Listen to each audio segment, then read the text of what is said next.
Et évidemment, quand Nathalie est avec nous, j'ai envie de dire, c'était la régionale d'État, Provence-Alpes-Côte d'Azur. T'es chez toi, ouais. Ça sent le propre à Marseille. Ça sent le propre. Alors, on va évidemment parler du savon de Marseille, qui est presque aussi connu que la Bonne Mère, la Canebière, peut-être les navettes. Mais est-ce que vous saviez que près de 8 savons de Marseille sur 10 ne sont pas des vrais savons de Marseille? Tiens. Ah, ce sont des copies. En fait, il n'y a que 3 savonneries qui fabriquent véritablement le savon de Marseille à Marseille. Le Sérail au cours Julien, la savonnerie du fer à cheval à Sainte-Marthe et Marius Fabre qui est à Salon de Provence. Ouais, mais alors comment on fait pour savoir quel est le bon, si c'est du vrai, s'il y en a 8 sur 10 qui ne le sont pas? On va voir comment ça se fabrique. Et nous, on va aller à Sainte-Marthe sur la savonnerie du fer à cheval et vous n'aurez plus aucun doute sur le savon de Marseille, le vrai. Entre les Phocéens et leur savon, c'est une vraie histoire d'amour. Et elle dure depuis des décennies. Tout commence à Marseille, en 1856, dans cette fabrique. Elle appartient au patrimoine industriel de la région. Et derrière ses portes, l'usine avec ses vieux chaudrons est toujours en activité.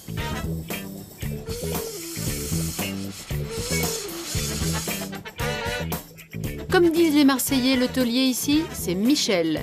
30 ans de maison et une réputation qui n'est plus à faire. La recette du savon, il la maîtrise sur le bout des doigts.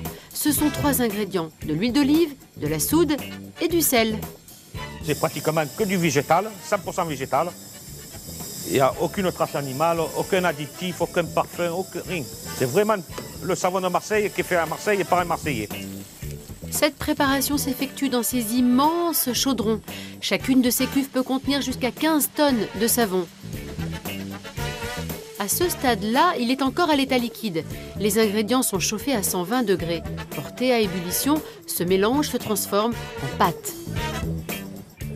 On voit qu'il y a la pâte qui se forme. Ce qui fait le savon, c'est qu'avec la chaleur, l'huile et la soude fait une réaction chimique, fait une pâte.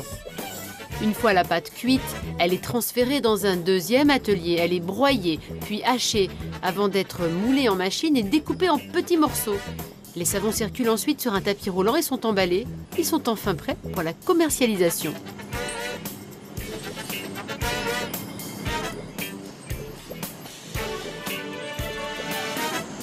Ce pourrait être la fin de l'histoire, sauf qu'ici, on se bat jour après jour pour sauver l'usine. Le problème du savon de Marseille, c'est qu'il n'est pas protégé par une appellation contrôlée. Résultat, il est concurrencé par d'autres industries qui ne respectent pas le processus de fabrication. Dans la boutique qui jouxte les ateliers, les clients, eux, en ont parfaitement conscience. Ce qu'ils viennent chercher ici, c'est un produit traditionnel. S'il y a vraiment quelque chose à retenir à propos du savon de Marseille, c'est un véritable savon de Marseille. Ça n'a jamais de colorant et jamais de parfum. C'est vraiment les 2 gros indices qui peuvent vous aider à reconnaître un véritable savon de Marseille de nôtre. Son efficacité n'est plus à démontrer. Ses vertus exceptionnelles sont vantées par les professionnels de santé. Si les savonniers sont de moins en moins nombreux, le succès du savon de Marseille ne se perd pas pour autant. C'est ça, le respect des traditions. Ouais, c'est beau chez toi. Alors, ce qui a changé, c'est vrai que c'est beau chez moi, j'y retournerai à la fin de la semaine, mais je suis très heureuse d'être ici avec tout ce monde qui va partager mon amour, notre amour de toutes ces régions de France. Ce qui a changé depuis la diffusion du sujet, c'est que cet été, on a enfin voté, on a enfin l'IGP, le fameux Institut géographique protégé, qui va permettre au savon de Marseille, indication géographique protégée, merci Vincent, qui va permettre à ces savons de Marseille d'avoir une vraie authenticité, d'éviter ces copies dont je vous ai parlé. Et il y a maintenant la maison du savon de Marseille qui s'est rajoutée à ces 3 savonneries, et ils ont créé l'UPSM, c'est-à-dire l'Union des professionnels du savon de Marseille, avec une charte qui permet de respecter vraiment tout ce qui fait le vrai savon de Marseille.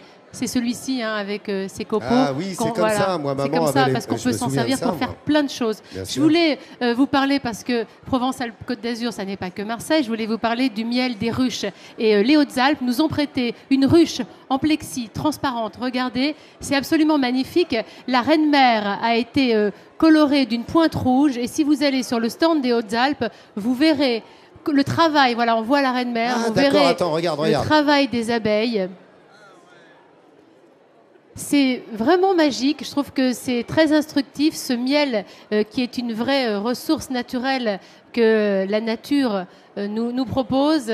Non, Il se fait comme ça avec les abeilles. Excuse-moi, tu fais Hélène Gâteau comme métier? Je fais un petit peu Hélène Gâteau, mais je vais me retransformer en Nathalie Joyeuse Simon, sculptrice. car des abeilles aux fleurs, il n'y a qu'un pas, n'est-ce pas? Enfin, qu'un bourdonnement, puisque ce sont des fleurs que les abeilles tirent leur miel. Et moi, je vous parlais de cosmétiques qui sont faits à partir de fleurs fraîches. Là, ce sont des fleurs de pâquerette. Alors, elles sont plus très fraîches puisqu'elles sont venues jusqu'ici. Ces fleurs de pâquerette, elles sont mélangées à de l'huile d'olive bio et ça donne des cosmétiques pour le visage, des huiles. Je t'envoie ça, je sais que tu adores ça. Donc ça, c'est une huile à base de pâquerette. Vous pouvez vous masser, voilà, vous pouvez vous masser le visage, le corps. Et comme ce ne sont pas des huiles essentielles, vous pouvez, quand vous êtes enceinte, Nathalie, tout à fait vous masser le corps avec ces huiles. C'est vrai qu'on n'a pas le droit aux huiles essentielles, donc ça fait du bien et ça d'avoir... tu peux, et on Ouais, peut c'est masser ça. les bébés. Donc il y a plein de parfums, pâquerette, arnica, enfin que des fleurs fraîches. Voilà les bienfaits que Provence-Alpes-Côte d'Azur nous propose. Tu Ah, sais je quoi l'aime, ma région. Non mais regarde, le bien-être, c'est vraiment elle. Jean Seb, il était collé aux abeilles, ça l'intéresse. Hélène Gâteau va Passionné être par verte. les petites abeilles. Ouais, et regarde, Vincent Ferniaud, il est Oui, bio, lui. Midi Le en savon, France c'est pas ça, toi. Tu vient manges pas. d'avoir le label bio, hein. C'est Pas bien, d'intrants dans l'écran. Voilà. Ouais, il y avait de la senteur dans le téléviseur. Bravo, Vincent. Avec notre camarade Nathalie Simon. Allez, l'agriculture, c'est une histoire de passion. Merci, messieurs, d'avoir amené. Regardez ces jeux. On trouve de tout à ce salon de l'agriculture, quand même incroyable.